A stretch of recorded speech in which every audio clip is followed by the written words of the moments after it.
जब हमारी इस धरती पर इंसानों का दूर दूर तक कोई वजूद नहीं था। तब करीब 6.5 करोड़ साल पहले हमारी इस धरती पर डायनासोर का राज करते थे। इन दैत्याकार और विचित्र डायनासोर ने करीब 14 करोड़ सालों तक हमारी इस दुनिया पर राज किया और इसी धरती पर अपने हक की लड़ाइयां लड़ी। उस समय इन डायनासोर की कई अलग अलग हजारों प्रजातियां थीं, जिनमें से कुछ डायनासोर शाकाहारी थे तो कुछ मांसाहारी, तो वहीं कुछ डायनासोर बहुत ही शांत और सरल स्वभाव के थे और कुछ बहुत ही हिंसक और खतरनाक। जब डायनासोर की सभी प्रजातियां बड़े ही आराम से धरती पर अपना जीवन बिता रहे थे, तब अचानक उस समय ऐसी कौन सी घटना घटी जिसने इन डायनासोर के साथ साथ धरती पर रहने वाले लगभग सभी जीव जंतुओं और पेड़ पौधों का नामो निशान मिटा दिया। इस घटना को बारीकी से जानने के लिए हमें करोड़ों साल पीछे जाना होगा, जब यह डायनासोर हमारी धरती पर मौजूद थे। तो आइए चलते हैं आज से लगभग 6.5 करोड़ साल पीछे। इस धरती का मौसम बिल्कुल सामान्य था।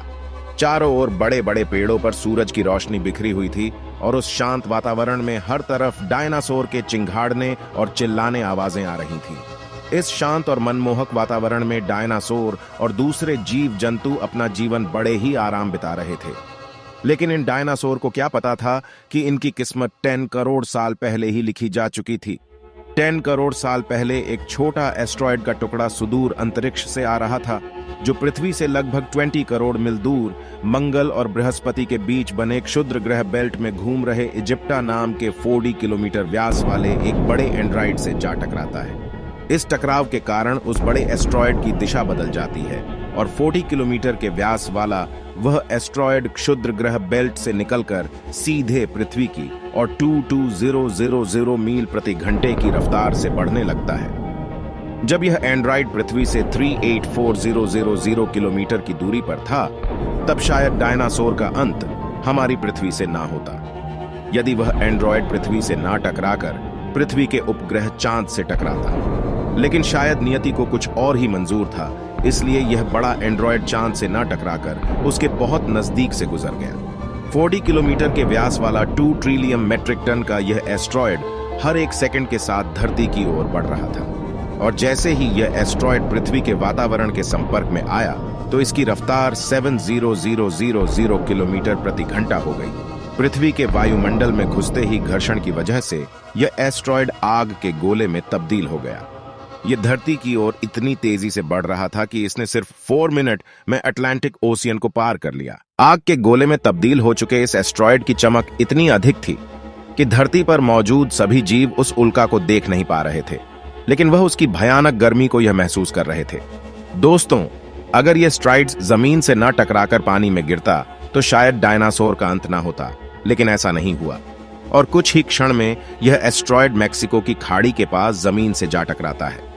यह टक्कर इतनी खतरनाक थी कि जिसके बाद लगभग 35,000 डिग्री सेल्सियस की ऊर्जा वाला एक भयंकर विस्फोट होता है और यह धमाका बहुत बड़ा हुआ, इतना बड़ा कि यह लगभग 20 हाइड्रोजन बम के बराबर था।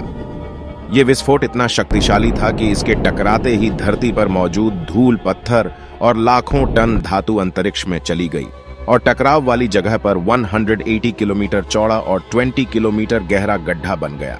विस्फोट के कारण इस गड्ढे का सारा मेटल और पत्थर आसमान में धूल के बादल में बदल गए। इस महाविनाश को देखते हुए उड़ने वाले सभी डायनासोर इन जमीनी खतरों से तो बच निकले, लेकिन इस विस्फोट की वजह से जो लाखों टन पत्थर व धूल अंतरिक्ष में गया था, वह ग्रेविटेशनल फोर्स की वजह से 30 मिनट के बाद आग के गोले के रूप में पूरी धरती पर बरसने लगा, जिस वजह से उड़ने वाले सभी डायनासोर जलकर राख हो गए।